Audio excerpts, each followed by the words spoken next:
माँ के दरबार में गजब चमत्कार देख लो हम।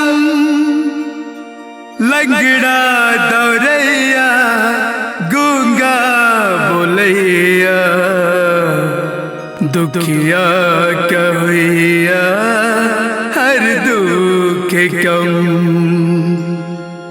भटकल का आमा रस्ता दिखेलो ये आस लगा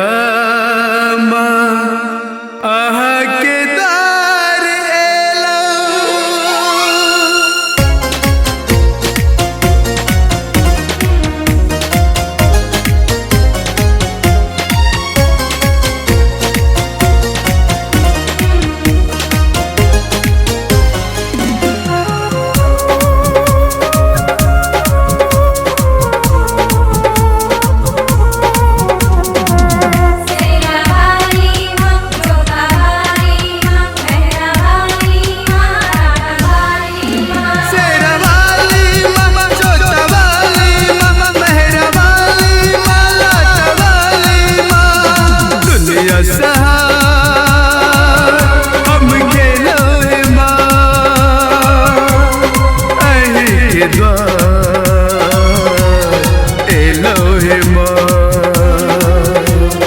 पूजा के थाली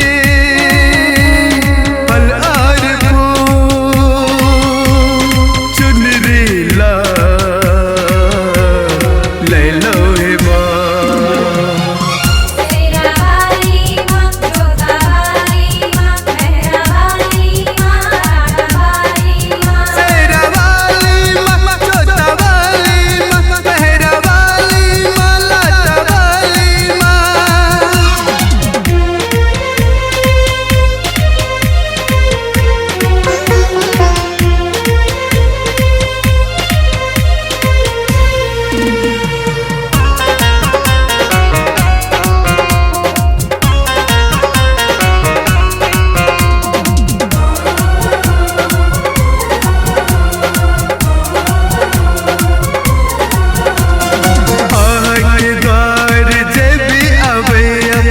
संकट से मुक्ति पवैया शेरा वाली माँ जोता वाली माँ मेहरा वाली माँ लाता वाली माँ।